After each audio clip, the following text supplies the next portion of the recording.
Oh, hi. When did you get here? So, guess I won't use these. It's 103 degrees outside today, so I got my cool hat on. Just cleaning up from the afternoon's work. 103 degrees, that sounds like farming time to me. And a lot got done. There's Miss Cassidy in the background.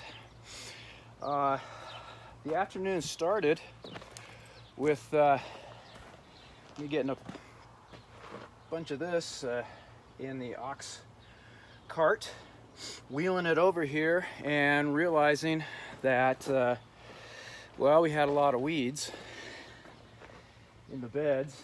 And so I thought, well, okay, we got weeds, so I can till this, but hey, let's, we got a little bit of time because we got seed dormancy going on with all of the heat and everything. So I decided to get my handy dandy gigantic broad fork. You can see it all the way down there at the end, and broad forked this entire bed.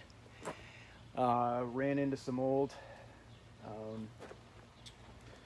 let's see if we can find it here. There it is.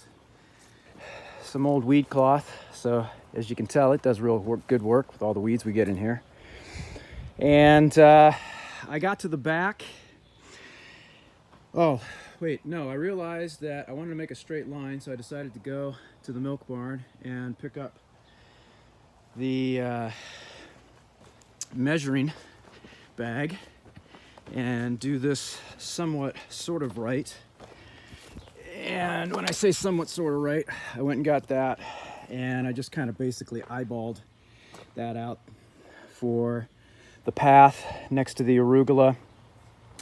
And I decided to get the pinked line out, a little bit easier to see than the white, and proceeded to go through and pop this entire bed.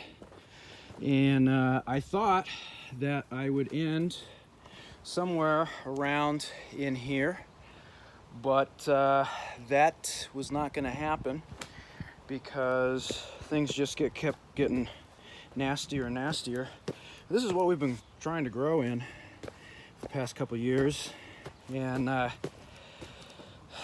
so I decided, okay, we've got the compost finally.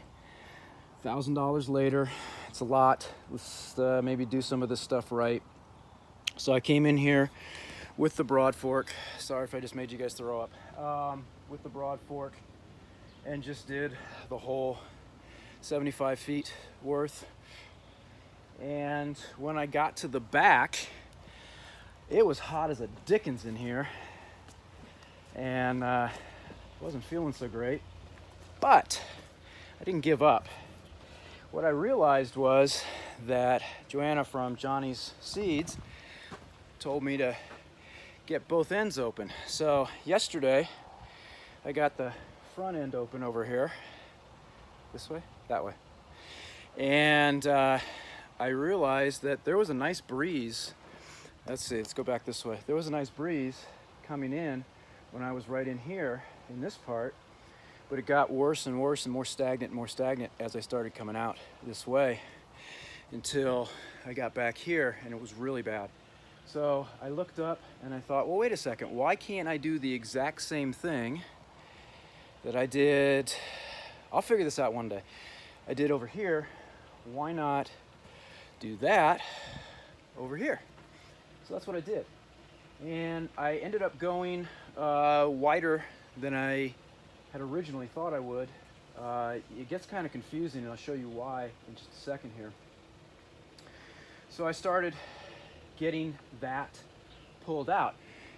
That's not as easy as it sounds, because let me show you a little secret that was sitting behind here.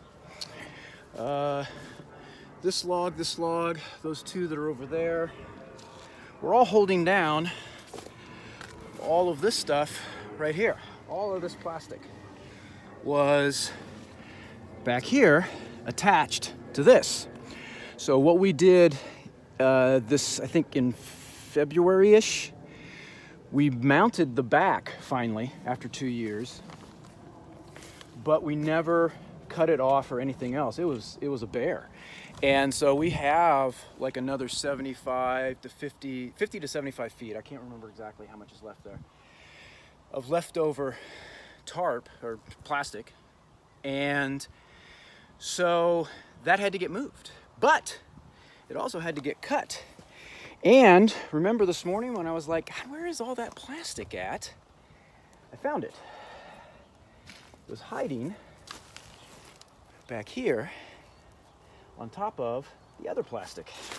So this was the other plastic that I was thinking of before, and I totally forgot about that piece of plastic over there that I had put back here to get rid of some of the weeds when the wind blew up the carpet that was back here.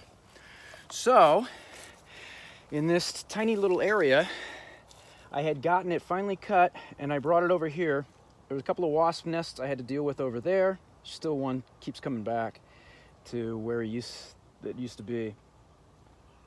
And I realized that, you know what, this plastic is already unrolled, and I know the girls got me the plastic over there, and but that's just easily, that can be put back up onto the ox cart when it's empty and rolled back wherever we need it.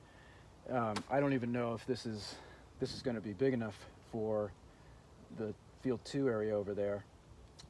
And so I had pretty much all the plastic filled up right here, a gigantic ball this high, just as far wide, pushing against the sides. And I thought, you know what would be easier than bringing it out this way and then having to take it all the way around and all the way around. And I was just going to put it in here.